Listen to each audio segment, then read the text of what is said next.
അപ്പം അടുത്ത chapter 8 ജിംഗ്ലിംഗ് coins എന്ന് വെച്ചാൽ നാണയ കിലുക്കം. നമുക്ക് നോക്കാം ചാപ്റ്ററിലോട്ട്. കോയിൻ എക്സിബിഷൻ എന്ന് വെച്ചാൽ നാണയ പ്രദർശനം. Anu and Jithu went to see village fest. They reached the coin exhibition room. അപ്പം വില്ലേജ് ഫെസ്റ്റ് കാണാൻ അനുവും ജിത്തുവും കൂടി പോയി. അവർ ഒരു കോയിൻ എക്സിബിഷൻ റൂമിലെത്തി. Circle those you have seen. നിങ്ങൾ കണ്ട നാണയങ്ങൾക്ക് വട്ടം വരയ്ക്കാൻ പറഞ്ഞിരിക്കുക. അപ്പൊ ഇവിടെ കുറെ കോയിൻസ് കൊടുത്തിട്ടുണ്ടാവും. ഇതൊക്കെ പൈസയാണ്.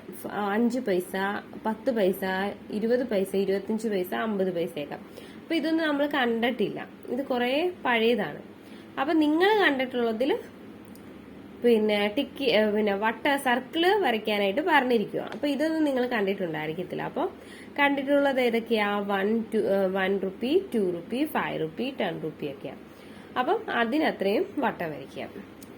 പിന്നെ അടുത്ത് പറഞ്ഞിരിക്കുന്നത് are the 50 rupee note and the 100 rupee note of the same size. 50 രൂപ നോട്ടും 100 രൂപ നോട്ടും ഒരേ വലുപ്പമാണോ എന്നാണ് ചോദിച്ചിരിക്കുന്നത്. Put one over the other and check. ഒന്നിന്റെ മുകളിൽ ഒന്ന് വെച്ച് നോക്കാനായിട്ട് പറഞ്ഞിരിക്കുക. Do this with other notes also. അപ്പം ഇതുപോലെ തന്നെ എല്ലാ നോട്ടും നോക്കാൻ പറഞ്ഞിരിക്കുക, ചെക്ക് ചെയ്യാൻ പറഞ്ഞിരിക്കുക. 100 രൂപ 50 രൂപയേക്കാൾ വലുതാണ്. അതേപോലെ ബാക്കി എല്ലാ നോട്ടും ഇതുപോലെ ചെയ്ത് നോക്കാനാണ് പറഞ്ഞിരിക്കുന്നത്. They reach the ice cream booth. അപ്പം അവർ ഐസ്ക്രീം ബൂത്തിലെത്തി. അപ്പൊ ഇത് നോക്ക്, both bought ice cream. Price of 1 is 15 rupees. Anu gave 3 notes. രണ്ടുപേരും ഐസ്ക്രീം വാങ്ങി. ഒരു ഐസ്ക്രീമിന്റെ വില 15 രൂപയാണ്. അനു 3 നോട്ട് കൊടുത്തു. അപ്പം ഇതാ നോക്ക്, അനു കൊടുത്ത നോട്ട്സ് 5 റുപ്പിയുടെ 3 നോട്ട് കൊടുത്തു. അപ്പൊ 15 റുപ്പീസ് ആവും. How much did Anu give. അപ്പം 3 നോട്ട് 5 റുപ്പീസിന്റെ കൊടുക്കുമ്പോ എത്രയാ കിട്ടുന്നത്? 5 + 5 + 5 എത്രയാ? 15.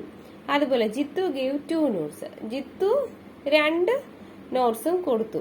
അപ്പോ which are notes make 15 rupees. അപ്പൊ 15 റുപ്പീസ് ആകുക, ഏതൊക്കെ നോട്ടുകൾ കൊടുത്താൽ ചേർന്നാലാണ് 15 റുപ്പീസ് ആകുക എന്നുള്ളതാ ചോദിച്ചിരിക്കുന്നത്. അതിപ്പോ എങ്ങനെ മനസ്സിലാക്കാം? 2 നോട്ടും വേണം, 15 റുപ്പീസും വേണം. അപ്പം ഒരു 10 റുപ്പിയും ഒരു 5 റുപ്പിയും ഉണ്ടെങ്കിൽ 15 റുപ്പീസ് ആവും. അപ്പൊ ആ നോട്ട്സ് ആയിരിക്കും നമ്മുടെ ജിത്തു കൊടുത്തിട്ടുണ്ടാകും. അടുത്ത് നോക്കാം. ഇതെന്താ? Giant wheel. നമുക്ക് നോക്കാം. How about a ride in the giant wheel. നമുക്ക് ജെയിൻ വീലിൽ കയറിയാലോ എന്ന് ചോദിക്കാം നമ്മുടെ ജിത്തു. അപ്പൊ നമ്മുടെ അനു എന്താ പറയുന്നത്? I am a bit afraid but I will come. എനിക്ക് ഇത്തിരി പേടിയുണ്ട്, പക്ഷെ ഞാൻ വരാന്ന് പറയുക. പിന്നെ ഇവിടെ എന്താ ചെയ്തിരിക്കുന്നേ?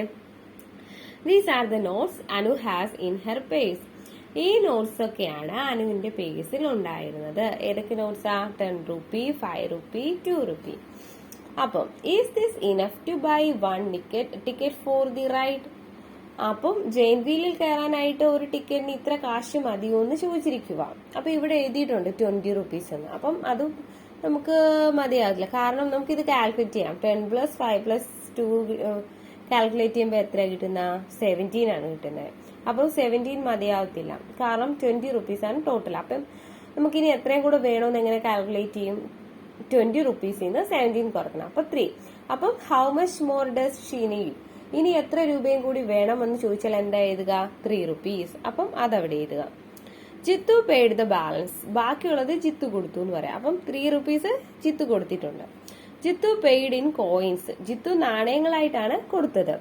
Which are coins did Jithu give. How many of each can you find it.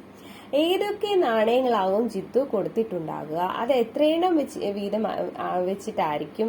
പിന്നെ എന്താ ചോദിച്ചിരിക്കുന്നത്? നിങ്ങൾക്ക് അത് കണ്ടെത്താൻ കഴിയുമോ എന്നും ചോദിച്ചിട്ടുണ്ട്. അപ്പം നമുക്ക് നോക്കാം. അപ്പം ഏതൊക്കെ ആയിരിക്കും കൊടുത്തിട്ടുണ്ടായിരിക്കുക ജിത്തു? 3 നോക്ക്, എങ്ങനെ കണ്ടുപിടിക്കാം?